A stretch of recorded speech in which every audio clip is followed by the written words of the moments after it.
23 जून की रात दिल्ली के लक्ष्मी नगर की तंग गली में हवा जैसे रुक सी गई थी। ऊपर तीसरी मंजिल पर बना वह पुराना पीजी चुप, भारी और अजीब तरह से जिंदा लग रहा था।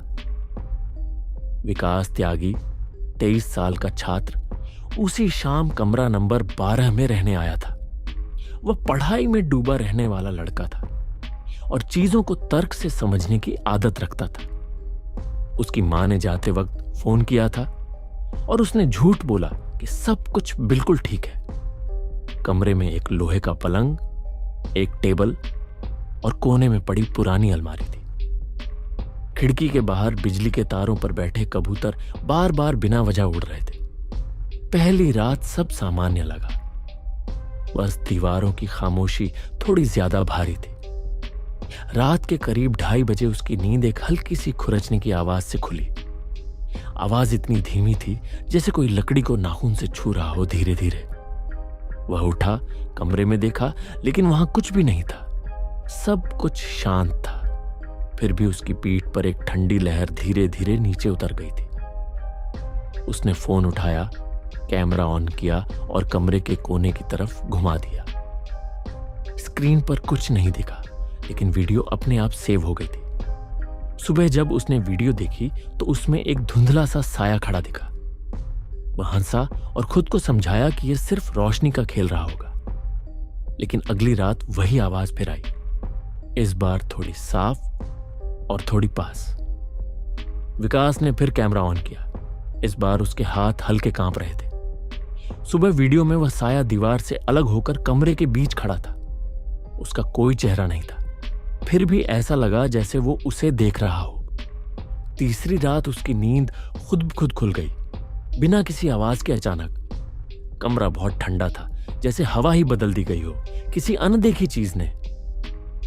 फोन अपने आप ऑन हुआ और कैमरा बिना छुए चालू हो गया। अचानक इस बार स्क्रीन पर वह चीज धीरे धीरे उसकी तरफ बढ़ रही थी।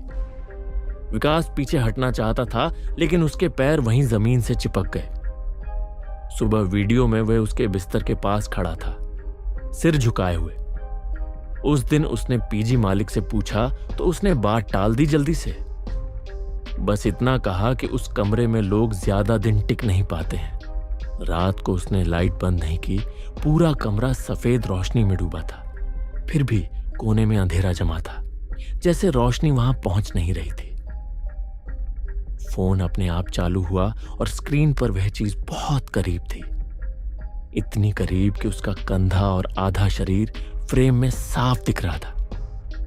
विकास ने पीछे मुड़कर देखा, वहां कुछ नहीं था, सब खाली था। लेकिन स्क्रीन कुछ और ही कहानी दिखा रही थी और वो झूठ नहीं लग रही थी। उसकी सांस अटक गई और दिल की धड़कनें कानों में गूंजने लगी। वीडियो अपने आप सेव हुई और उसका नाम पड़ा रिकॉर्डिंग 27। अगली सुबह उसने तुरंत वहां से जाने का फैसला कर लिया। उसने अपना सामान उठाया और बिना पीछे देखे सीढ़ियां उतरने लगा। लेकिन फोन की गैलरी खुली और उसमें एक नई वीडियो दिखने लगी। वीडियो में वह खुद सीढ़ियां उतर रहा था और उसके पीछे कोई था। वही साया, वही चाल, वही खामोशी, जैसे वो कभी रुका ही नहीं था। विकास ने दौड़ना शुरू किया और गली से निकलकर सड़क पर आ गया। लोगों की भीड़ थी, गाड़ियों की आवाज थी, सब कुछ सामान्य था। लेकिन फोन की स्क्रीन पर वह चीज अब भी उसके पीछे चल रही थी। उसने घबराकर फोन जमीन पर फेंक दिया और पीछे हट गया। लेकिन स्क्रीन अपने आप जल उठी और वीडियो फिर से चलने लगी। इस बार वीडियो में वह खुद सड़क के बीच खड़ा था, बिल्कुल स्थिर। उसकी आंखें खाली थीं और उसका चेहरा बिल्कुल भावहीन था। और उसके पीछे कुछ भी नहीं था, क्योंकि अब वो उसके अंदर था। अगले दिन उसी कमरे में एक नया लड़का रहने आया, बिना कुछ जाने। उसे अलमारी के पास वही फोन मिला। स्क्रीन खुद ब खुद जल उठी। गैलरी में आखिरी वीडियो खुली और नाम था रिकॉर्डिंग 27। स्क्रीन पर वही साया फिर से खड़ा था, जैसे किसी का इंतजार कर रहा हो।